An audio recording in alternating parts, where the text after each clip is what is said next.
Dərsləri bağlayaq müəllimlər. Aha, ilkin tibbi yardıma hansı ki, alqoritmlər var ki, vəziyyətdə ilk öncə qiymətləndirin, baş verənləri və qəzaya səbəb olanları anlayın. Hansı ki, elektrik cərəyanı, yanğın düşmüş mebel və yaxud da digər əşyalar ola bilər. Ümumiyyətlə, vəziyyəti ilkin qiymətləndirməli nədir? Yəni, ola bilər ki, hər hansı bir qəzaya səbəb olacaq bir əşyalar ola bilər. İlk öncə onları qaldırmalıyıq. Təcili yardım və kömək çağırmalı. Təsir edici səbəbi dayandırın. Yəni, təhlükəsizliyimizə əməl etməliyik. Tutaq ki, biz bir şkafın yanındayıq. Yəni, o bizim başımıza və yaxud uşağın başına düşə bilər. Ümumiyyətlə, təhlükəsizliyimizə əmin olmalıyıq ki, yəni, o bizim başımıza düşsə, üstümüzə gələrsə, biz uşağı xilas edə bilməyəcəyik. İlk yardım nədir? İlk yardım isə qanaxmanı dayandırmalı, süni tənəffüs verməli və ürək bağlı masaj etməli, sarğı tətbiq edilməlidir. Uşağı ən qısa müddətdə tibb müəssisəsinə aparmalı və təcili yardımı gözləməliyik. Yəni, bu təcili tibbi yardımın ilkin alqoritminin xüsusiyyətləridir. Sonra gəlir, burada sirilmə və cızıqlar, dəri örtüyünün səthi zədələnməsi nədir? Tərbiyəçi müəllim ilk öncə tutaq ki, hər hansı bir maye antiseptik və yaxud da hidrogen peroksiddir, rivanoldur, furasillindir, miramistin kimi vasitələrlə dərinin kirlərini yuyub çıxartmalı.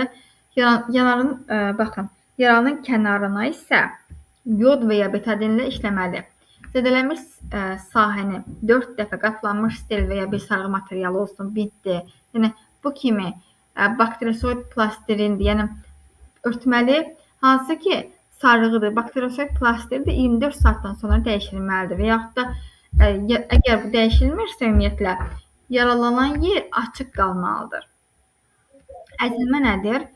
Əzilmə budur ki, hər hansı bir kütlətin nəticəsində bədənin yumşaq toxumalarının və yaxud da orqanların əzilməsidir.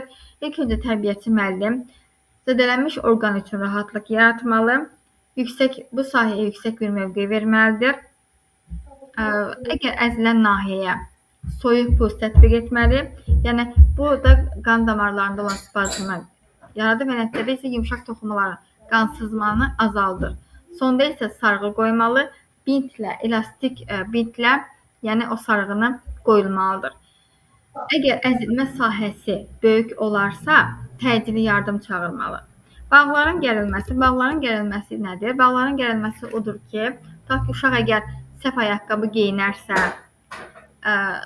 yəni bu zaman ayaq burxulur və yaxud da elə də ayaqqabılar olur ki, ortopedik cəhətdən, yəni uşaq onu səhv geyinir, onda da ayaq burxulması olur. Və yaxud da pəncənin, yəni ucunu uzadıb gəzməkdir və yaxud da ki, yəni tabanı qaldırıb pəncə üzərində gəzməkdir. Yəni bunlar hər biri bağların gərilməsinə gətirib çıxardır. İlk öncə tərbiyəçi müəllim nə etməlidir? Travmadan sonra zədələnmiş ətraf invazasiya, yəni hərəkətsizliyi təmin etmək. Əgər boyun bağlarının dartılması baş verərsə, uşağı uzadıb təhlükəsizliyi təmin etmək lazımdır. Şişkinliyi və ağrıları aradan qaldırmaq üçün dartılan yerə soyuq və ya buz kompresi tətbiq edilməli. Zədələnmiş nahiyyə isə bandaj tətbiq olunmalıdır və yaralanan yerə isə istirahət vermək lazımdır. Əgər şiddətli ağrı olarsa, uşağı dozasını nəzərə alaraq, yəni ağrı kəsici verməli və yaxud da həkimə müraciət etmək lazımdır. Çıxıq isə hansı ki, ağrı, şişkinlik, zədə olan oynaqda hərəkətin məhdudlaşdırılmasıdır. Yəni, tərbiyəçi müəllim oynağı fiksə etməli, uşaq yaralanma zamanı olduğu vəziyyətdə qalmalıdır, yəni tərpənməlidir, çıxıq yerini soyutmalı. Əgər ağrıları azaltmaq üçünsə, hansı ki, həmin nahiyyə bir dəsmal və yaxud da bir parçaya bükülmüş buz tətbiq etməli. Təcili yardım çağırmalı və uşağı travma məntəqəsinə aparmaq lazımdır. Həkim oynağı düzgün vəziyyətə qoyacaq və uşağı bərpadici prosedurla təyin edəcəkdir. Amma əsl təcrübəli həkim isə yəni, oynağı bir neçə saniyə ərzində yerinə qoyur və uşaq qorxmağa belə vaxt tapmır. Yüksək qızdırma fonunda qıcolmalar var ki, bunlar isə, baxın, febrile qıcolmalar ümumiyyətlə 38 dərəcədən yuxarı olan qızdırma səbəbi olur. Yəni, 3 aylıqdan 5 yaşa qədər qıcolmalar çox olur. Tərbiyəçi müəllim isə dərhal təcili yardım çağırmalı, uşağın bütün paltarlarını çıxarmalı və çox yumşaq bir yerə qoymalı. Otağı sərin, quru və təmiz hava gəlməlidir. Hansı ki, Burada çox soyuq hava olmamalıdır, çünki uşağın vəziyyəti pisləşə bilər. Fiziki soyutma metodlarından istifadə etməli və xəstəni tək buraxmamalıdır. Bədən istiliyini azaltmaq üçün hansı ki, antipiretik dərmanları az miqdarda istifadə etməlidir və heç olmaz zamanı isə uşağı yan üstə qoymaq lazımdır. Həşərat işləməsi zamanı isə ilk yardım budur ki, arı və yaxud həşəratların sancması zamanı baş gicəllənmə, ürək bulanması, ağızda quruluq, qusma halı, yəni bu kimi ağır hallar baş verərsə, yəni hansı ki, huşunu itirmə, tənəffüsün dayanması gəlir baş verə bilər. Yəni hansı ki, sancmalar xüsusilə gözlərdən, ağzını bağlayaq. Səsini bağlayaq. Uşağın səsi gəlir, hansı məmədə bağlayın. Dodaqların səkilik işarlarında daha ağırlıdır və təhlükəlidir, hansı ki, bu sancmalar və dodaqlarda və ağzın səkilik işarlarında bu ödəm ola bilər və bu da boğulmaya və ölmə səbəb olar. Ona görə də tərbiyəçi müəllim çox ehtiyatlı olmalıdır. İlk öncə tərbiyəçi müəllim də kənara çıxartmalı və spirtlə yumalı, sonra isə soyuq bir nəsə qoymalıdır. Və antiseptik, yəni plastirin siropu və yaxud da fenistil damcıdır, mazdır bunu edə bilər. Boğulma inkişaf edərsə, uşağı dərhal xəstəxanaya yerləşdirmək vacibdir. Tənəffüs yollarına düşən yad cisim var ki, onlara ilkin tibbi yardım zamanı necə etməlidir? İlk öncə qida qəbul edərkən və yaxud da oyun zamanı tam rifa fonunda qəfil pisləşmə, ta ki, əziyyət verən öskürək baş verərsə, qusma istəyi olarsa, yəni bu baş verə bilər. Hansı ki, tərbiyəçi müəllim nə etməlidir? Boğulma əlamətləri olmasa da təcili yardım çağırmalı ilk öncə. Pəncərə açıq olmalıdır. Əgər uşağı öskürməsini xahiş edə bilərək və uşaq əgər otura bilmirsə, ona daha rahat bir mövqe verməli və yan tərəfə uzatmalı. Boğulma əlaməti olsa da, yəni onun gövdəsini tam əyilməli, əlin içi ilə kürəyi arasında bir neçə dəfə təkanvari zərbə vurulmalıdır ki, yəni uşağın tutaq ki, nəsə qalıbsa, o gəlsin, yəni yad cisim. Xəstəni arxadan, qarın nahiyəsindən qucaqlamaq, qarın ortasından isə 4-5 dəfə sıxıcı hərəkətlər etmək lazımdır. Əgər nəticə olmazsa, təcili tibbi yardımı tez bir zamanda çağırmaq. Şuur itkisi zamanı təcili yardım, hansı ki, uşaqlarda baş gicəllənmə, zəiflik, solğunluq, ürək bulanma, zəif nəbz, gözlərdə qaralma kimi şuur itkisinin əlamətləri varsa, huşunu itirməkdən, yəni şübhə edə bilərik ümumiyyətlə. Burada isə ilk müddəti tərbiyəçi müəllim hansı ki 50 saniyə ərzində vəziyyəti qiymətləndirməlidir. Beyinə qan tədarükünü yaxşılaşdırmaq üçün uşağın bədəninə üfüqi bir mövqe verməli. Uşağın aşağı ətrafını qaldırmaq lazımdır bu anda. Sonra isə havanın sərbəst daxil olmasını təmin etməli üçün, yəni yaxa düymələrini açmalı və kəməri boşaltmalı ki, uşaq rahat nəfəs ala bilsin və uşağın vəziyyəti biraz normala düşsün. Uşaq yerə qoyulduqda və yaxud da sərbəst nəfəs ala bildikdə isə naşatır spirtinə batırılmış pambıq ilədə bilərik uşağa. Hipotermiya və donma nədir? Ümumiyyətlə, uşaqlarda bunlarda hələ termoregulasiya mükəmməl deyil. Yəni burada otaqda və yaxud da paltar ətraf mühitin temperaturuna uyğun gəlmirsə, uşaq biraz hərəkət etdikdə hipotermiya baş verə bilir. Donma adətən quru küləkli şaxtalı havada baş verir. Yəni hipotermiyanın əlaməti nədir? Titrətmə, solğun, üzdə olan solğunluq, quru dəri, yuxusuzluq. Yəni bunların hər biri hipotermiyanın əlamətidir. Tərbiyəçi müəllim nə etməlidir?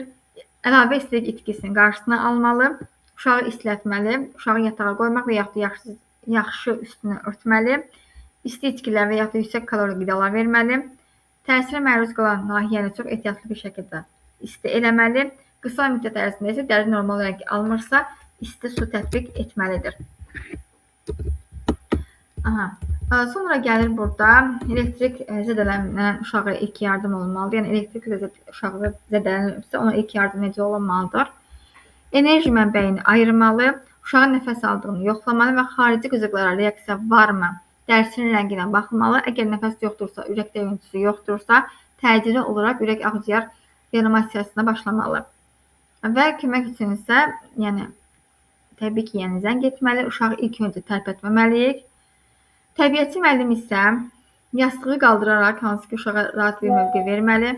Qusma halında bir paket hazırlanmalı və heç bir dərman, su və içki verməməli. Sonda isə nə edirik? Həkimi çağırırıq. Yəni əgər görürsək ki, uşağın vəziyyəti ağırlaşır, həkimi mütləq çağırırıq. Burun qanaxması zamanı, yəni xəstəni rahat oturtmaq, başı bədəndən yuxarı olsun. Ümumiyyətlə, onu deyim ki, burun qanaxmasında başını arxaya əymək lazım deyil, nə də qabağa. Çünki onda arxaya əyəndə qan, yəni burnun yolundan bədənə gedə bilir. Yəni ona görə arxaya əymək lazım deyil burnu. Başını arxaya əyməməli. Xəstənin başını biraz irəli əymək və qanın boğazına və ağzına düşməməsi üçün burnu silmək olmaz, çünki qanaxma arta bilər. Yəni burunun kənarlarına hansı ki orta divara sıxmaq, bir tərəfini baxın. Əlimizlə burnun bir tərəfini tuturuq və onu orta divara sıxmaq və bundan əvvəlsə keçidlərə 3% hidrogen peroksidi həlli ilə nəmləndirilmiş uzunvari pambıq tamponu qoyulmalıdır. Sonra gəlir burada arterial, venoz və kapilyar qanaxma. Ümumiyyətlə tərbiyəçi müəllim biz bilirik ki, qanaxma zamanı hansı ki şiddətli arterial qanaxmada qan alqırmızıdır. Turniket tətbiq etməli. Üstünə isə turniket qoymaq olmaz. Yəni təmiz bir parça qoymaq və yaxud da qanaxma tamamilə dayanana qədər sıxmaq lazımdır. Turniketin altına isə onun tətbiq olunma vaxtını göstərən qeyd olunan, yəni hansı ki burada turniketin vaxtı 1 saat, 1 saat yarım olmalıdır, ondan çox olmalıdır. Yəni vaxtına qoyulmalıdır turniket. Venoz qanı isə, yəni qanın burada rəngi tünd qırmızı rəngi var. Burada artı zədələnmiş hansı ki ətraf yuxarı qaldırılır və ətrafa sıxıcı sarğı qoyulur. Kapilyar qanaxma isə bu hansı ki bu kapilyar qanaxma belə deyim də, yəni barmağımızı kəsiriksə, tutaq ki kapilyar qanaxmada qan damcı-damcı gəlir. Adi tutaq ki biz barmağımızı kəsəndə qan necə gəlir? Damcı-damcı. Yəni kapilyar qanaxma isə qanın yəni damcı-damcı gəlməsidir. Mövzumuz budur. Və sonra yeni bir mövzuda çıxıb onun da izahını verəcəm sizə. Dəqiqə.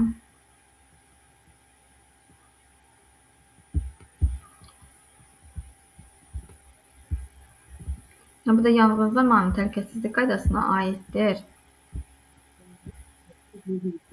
Səslər bağlayaq, yox, səslər bağlayaq.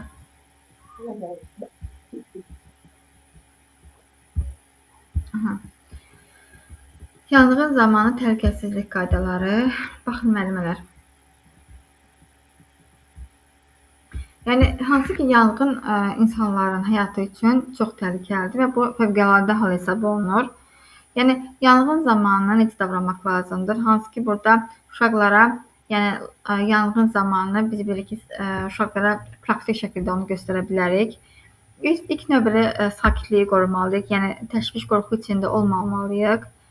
Yanğın əgər aşkar edilərsə, dərhal yaxınlıqdakı böyüklərə xəbər verilməli və əgər imkan olduqda isə Fövqəladə Hallar Nazirliyi 112 qaynar xəttinə və yaxud da yanğında mühafizə xidmətinin 101 nömrəsinə məlumat verilməlidir, yəni yanğın olması barədə.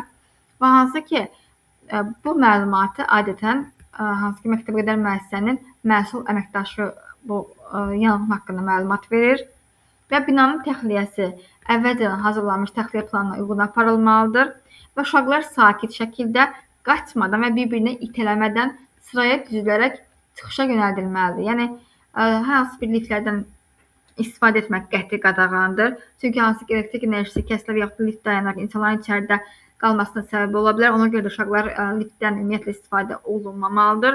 Yəni bunlara daha çox pilləkənlərdən istifadə olunmalıdır.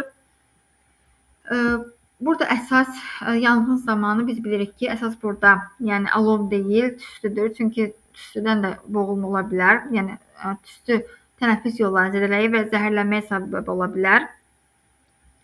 Və mümkün qədər biz aşağı əyilərək və yaxud da məkləyərək hərəkət etmək tövsiyə olunur tüstü olarsa və burun və ağızdan parça və yaxud dəsmalla örtülərsə, tüstünün təsirini müəyyən qədər azalda bilər. Yəni tez bir zamanda həmin yerdən çıxış vermək lazımdır. Çünki bu boğulmaya gətirib çıxarda bilər. və pəncərələri sındırmaq və yaxud da gizlənmək düzgün davranış deyil. Çünki uşaqlar şkafın, çarpayının və yaxud da masanın altında gizlənməməlidirlər. Yəni bu xilasedicilər onları tapmasını çətinləşdirə bilər. Tutaq ki, bir hansısa bir uşaq şkafın arxasında, stolun arxasında olarsa, yəni xilasedici onu görməyə bilər, üstü dumandan görməyə bilər. Ona görə yəni orada gizlənməsi məsləhət deyil. Və uşaqlar üçün yanğın zamanı davranış prosedurları var ki, bu prosedurları öyrənəcəksiniz, çünki imtahanda düşə bilər. Tüstü, alov və yaxud da yanıq qoxusu hiss etdikdə dərhal tərbiyəçi və yaxud da yaxınlıqdakı böyüyə xəbər verilməli. Sakitliyi qorumalı, təşvişə düşmə və yaxud tərbiyəçinin göstərişlərini diqqətlə dinləməli, tərbiyəçinin yanında qalmalı, qrupdan ayrılmamalı və yaxud tək başına hərəkət etməməlidir. Təhlükəsiz təxliyə marşrutu ilə binanı sakit şəkildə tərk etməli, qaçma, itələmə və liftdən istifadə etməməlidir. Əgər ətraf tüstüdürsə, aşağı əyilərək və yeməkləyərək hərəkət etməli, imkan olarsa isə burnu və ağzından parça ilə örtməli, oyuncağını, çantanı və yaxud da şəxsi əşyalarını götürmək üçün geri qayıtmamalıdır. Çünki uşaq əgər deyirsə ki, mənim oyuncağım orada qalıb və yaxud da hansı bir şəxsi əşyam orada qalıb, onun üçün geri qayıtmağa icazə verilməməlidir. Və binanı tərk etdikdən sonra isə tərbiyəçinin göstərdiyi təhlükəsiz hansı toplanış yerinə keçilməli və onun icazəsi olmadan oranı tərk edilməməlidir. Əgər paltarında yanma, alışma olarsa, qaçmamalı, dayanmalı, yerə uzanmalı və yaxud da sağa sola yuvarlanmalıdır ki, böyüklər sənə kömək etməsinə sən imkan verməlisən. Yəni yoxsa ki, sonucu yaxşı olmaz. Yanğın tam söndürülənə və məsul şəxsə icazə verilənə qədər binaya geri daxil olmaq olmaz. Hər zaman tərbiyəçinin, müəllimin və xilasedicilərin göstərişlərinə əməl etməli və bu qaydalara riayət etmək sənin və dostlarının təhlükəsizliyini təmin etməlidir. Yəni uşaqlar bunu bilməlidir ki, hər zaman sən tərbiyəçini dinləməlisən və yaxud da istər müəllim olsun, istər oranın rəhbəri olsun, istər xilasedici olsun, o sən nə deyirsə, onun dediyi qaydaya əməl etməlisən. Yəni burada yanğın zamanı ilk tibbi yardımın əsasları oldu. Təhlükəsizliyi təmin etməli, yəni öz təhlükəsizliyini qorumalısan. Təcili yardım çağırmalı, dedi ki, 103 və ya 112-yə qaynar xəttinə məlumat verilməlidir. Yanıq nahiyəsini soyutmalı, yəni yanmış nahiyəni 15-20 dəqiqə, yəni sərin və yaxud da axar su altında saxlamalı. Bu dərinin daha çox zədələnməsinin qarşısını almağa kömək edir. Yanmış nahiyəni qoruyucu sarğı ilə örtməli. Yanlış müdaxilələr etməməli, hansı ki, orada diş macunu sürtürlər və yaxud da unlu yumurta kimi mərhələlər edirlər. Yəni bunu etmək olmaz.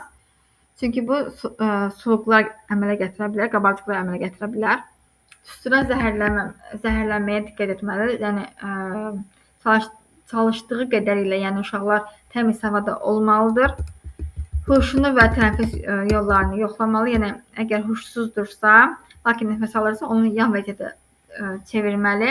Nəfəs almırsa isə bunu bacaran şəxs varsa, yəni hansı ki, ürək ağciyər reanimasiyasına başlanılır və təcili yardım gələnədək bu reanimasiya davam etdirilir. Şokun qarşısını almağa çalışmalı. Yəni zərər çəkəni sakitləşdirilməlidir. Həkim müayinəsini təmin etməli. Ola bilər ki, üzdür, əldə, ayaqlardır. Yəni bu kimi sahələri əhatə edən yanıq ola bilər ki, yəni mütləq həkim tərəfindən bunlar yoxlanılmalıdır. Sonra gəlir zəlzələ zamanı təhlükəsizlik. Ümumiyyətlə, zəlzələ zamanı uşaqların həyatını, sağlamlığını qorumaq yəni həmişə kimi öndədir. İlk öncə tərbiyəçi sakitliyi qorumalı, uşaqlarda təşviş yaratmamalıdır və uşaqlara qışqırmadan aydın və qısa göstərişlər verilməli. Onların diqqəti təhlükəsiz davranışa yönəldilməlidir. Əgər zəlzələ və yaxud da silkələnmə davam etdiyi müddətdə uşaqlar pəncərələrdən, şüşələrdən, güzgülərdən, iri dolablardan, yəni bu kimi əşyalardan uzaqlaşdırılmalıdır. Əgər tutaq ki, otaqda masa olsun və yaxud da partanın altına sığınmalı, hansı ki, baş boyun nahiyələrini əlləri ilə qorumalıdırlar. Yəni bunlara əməl etməlidirlər zəlzələ zamanı. Və zəlzələ zamanı sizin uşaqlar üçün davranış proseduru var ki, yəni bu proseduru da öyrənməlisiniz. Zəlzələ başlayan kimi sakit qalmalı və təşvişə düşməməli. Tərbiyəçinin göstərişlərinə diqqətlə dinləməli və onun dediklərinə əməl etməlidir. Pəncərədən, şüşədən, yəni tutaq ki, hansı ki açmaq təhlükəsi olan əşyalardan uzaqlaşmalıdır. Möhkəm masa və yaxud da partanın altına sığınmalı. Əgər bu da mümkün deyilsə, daxili divarın yanında çömbələrək başını və yaxud boynunu əlləri ilə qorumalıdır. Əgər zəlzələ davam edirsə, pilləkənlərə qaçmaq və yaxud liftə yönəlmək olmaz.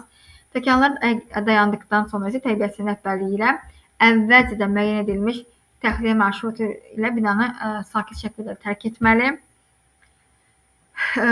Təxliyə zamanı isə qrupdan qaçmaq olmaz və yaxud digər qruplara getmək olmaz, itələmək olmaz, liftdən istifadə etmək olmaz və yəni yalnız pilləkəndən istifadə olunmalıdır.